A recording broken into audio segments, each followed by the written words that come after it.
ప్రసాద్.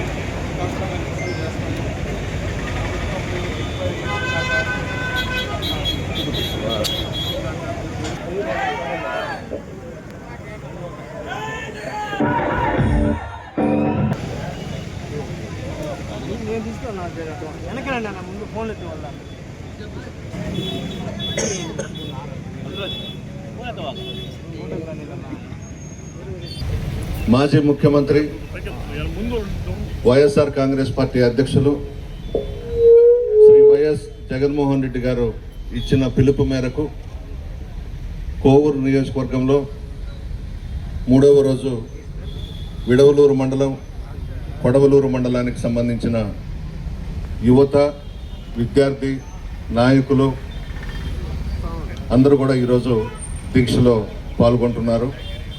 మొదటి రోజు కోవూరు మండలం పెట్టుకున్నాం. నిన్న బుచ్చిరెడ్డిపాళెం రూరల్, ఈరోజు కొడవలూరు, విడవలూరు, 10వ తేదీ ఇందుకూరుపేటలో ర్యాలీ ఏర్పాటు చేసుకున్నాం. ఈరోజు ఈ కార్యక్రమానికి ముఖ్య అతిథిగా జిల్లా పరిషత్ చైర్పర్సన్ ఆనం అరుణమ్మ గారిని ఆహ్వానించాం. ధన్యవాదాలు తెలియజేస్తూ ఈ మధ్యకాలంలో డిఎస్సి కూటమి ప్రభుత్వం అన్యాయంగా కొంతమందిని వాళ్ళకి ఉద్యోగాలు ఇచ్చినారు.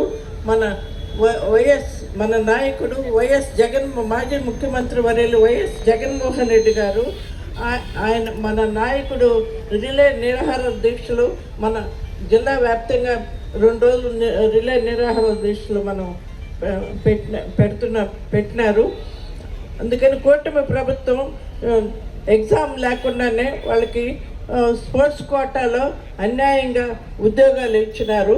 దాన్ని మనం మన నాయకుడి మేరకు మనం వాళ్ళకి ఉద్యోగస్తులకి అందరికి, డిఎస్సి విద్యార్థులకి అందరికీ మనం సంఘీభావం తెలుపుతున్నాము.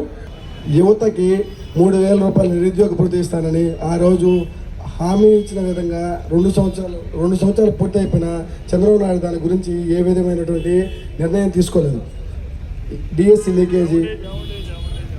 డిఎస్సి లీకేజ్లో స్పోర్ట్స్ కోటాలో ప్యాకెట్ ఆటోలకు ఉద్యోగాలు ఇచ్చాయి. దాని మీద సిబిఐ ఎంక్వైరీ అడుగుతున్నారు. మీరు చేశారా లేదా? దీనికి చేసుంటే సిబిఐ ఎంక్వైరీ అడుగుతున్నారు. కనీసం మీ చేతిలో ఉన్న సిబిసిఐడి ఎంక్వైరీ ఎంచుకున్న లోకేష్ బాబు గారు విద్యాశాఖ మంత్రిగా ఉన్నారు. దాని మీద స్పష్టమైన హామీ. ఇన్ని రోజుల నుంచి రాష్ట్రం మొత్తం మీద నిరాహార దీక్ష జరుగుతుంటే ఎక్కడ కూడా మేము ఈ మాదిరి ఉద్యోగాలు ఇవ్వలేదు. నేను దానికి స్వాగతిస్తున్నాను, సిబిసిఐడి ఎంక్వైరీ ఎంచుకుంటానని విద్యాశాఖ మంత్రి గారు ఈ రోజుకి చెప్పలేదు. తర్వాత వచ్చి ఆ రోజు జగన్మోహన్ రెడ్డి గారు రాష్ట్రంలో వాలంటీర్లు ఇచ్చారు. వాళ్ళకి గౌరవ వేతనం కింద చదువుకునే పిల్లగాళ్ళకి నెలకి 5,000 రూపాయలు ఇచ్చారు. తర్వాత మా ప్రభుత్వం వస్తే నెలకి 10,000 రూపాయలు ఇస్తాం, వాలంటీర్లు మేము తీసేయట్లేదని చెప్పారు. ఈరోజు ఆ వాలంటీర్లని మరి ఉండిచ్చారా, తీసేశారా? చదువుకున్న విద్యార్థులు, యువత ఆలోచించాలి.